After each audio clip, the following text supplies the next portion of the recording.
Navaratri special பஞ்சியா நல்ல ஒரு ஸ்பைசியா வித்தியாசமா ஒரு சுண்டல். நவராத்திரிக்கு கொலு எவ்வளவு முக்கியமோ அதே அளவுக்கு ஃபுட்டீஸ்க்கு அந்த சுண்டலும் ரொம்ப முக்கியம். டெய்லி என்ன சுண்டல், அது வித்தியாசமா என்ன சுண்டல் பண்றது எப்பொழுதும் எல்லாருக்கும் ஒரு பிரச்சனை இருக்கும். அதனால இன்னைக்கு நம்ம எப்பொழுதும் பண்ற ஒரு ரெகுலர் சுண்டலே கொஞ்சம் வித்தியாசமா இன்னைக்கு பண்ணி காட்ட போறேன். இன்னைக்கு ஒரு நவராத்திரி ஸ்பெஷல் பட்டாணி சுண்டல், பட் கொஞ்சம் வித்தியாசமா பஞ்சியா ஸ்பைசியா எப்படி பண்றதுன்னு பார்ப்போம். I'm Sundar, welcome to recipe check out.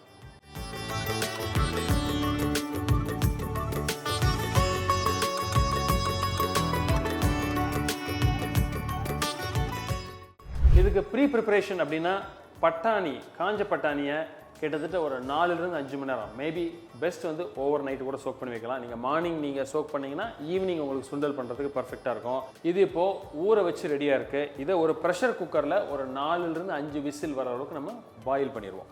1/2 spoon அளவுக்கு உப்பு போட்டுங்க, ஒரு 1/4 ஸ்பூன் மஞ்சப்பொடி.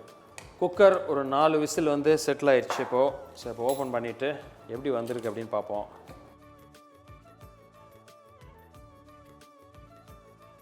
நல்ல சாஃப்டாக குக் ஆயிடுச்சு. ஸோ இப்போ இதை எடுத்துடலாம். வேக வச்ச பட்டாணி ரெடி.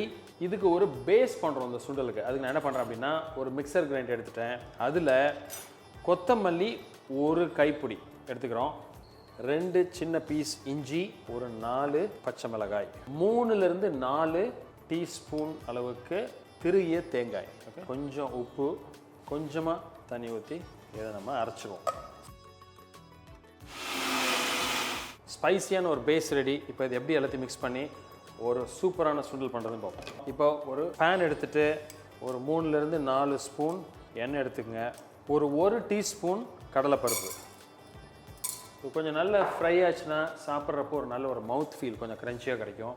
ஒரு 1/4 ஸ்பூன் கடுகு, ஒரு 2லிருந்து 3 காஞ்ச மிளகாய்,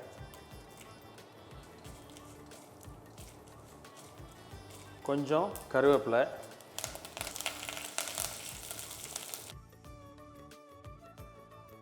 அரைச்சி வச்சிருக்கிற விழுது அதை இதில் சேர்த்துடலாம்.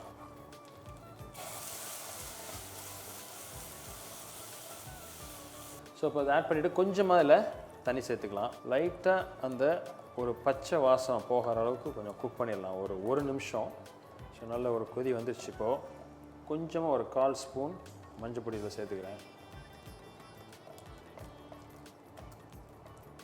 இப்போது ஒரு பிஞ்ச் பெருங்காயப்பொடி. இந்த பச்சை மிளகாய் சேர்த்து நம்ம அரைச்சிருக்கிறதுனால பச்சை வாசம், அதாவது அந்த ரா ஃப்ளேவர் போகிறது ரொம்ப முக்கியம். ரெடி ஆயிடுச்சு. ஸோ இப்போது நம்ம ஏற்கனவே வேக வச்சிருக்கிற பட்டாணியை இதில் ஆட் பண்ணிடலாம். இதுக்கு தேவையான அளவு உப்பு.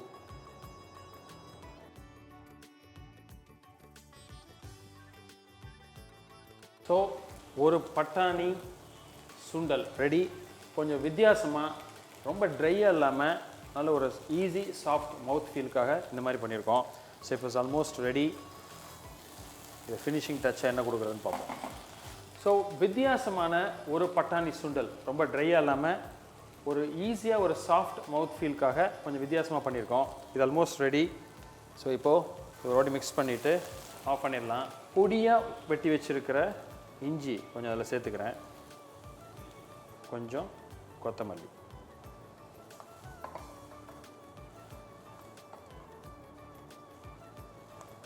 நவராத்திரிக்கு ஒரு வித்தியாசமான ஒரு சுண்டல் கண்டிப்பாக ட்ரை பண்ணி பாருங்கள். அதே மாதிரி உங்களுக்கு 9 நாளும் 9 வகையான சுண்டல் பண்ணணும், என்ன பண்ணலாம் அப்படின்னு குழப்பம் இருந்ததுன்னா இந்த சேனல்லே ஒரு 3 வீடியோவாக 9 வித்தியாசமான சுண்டல்கள் பண்ணியிருக்கோம்.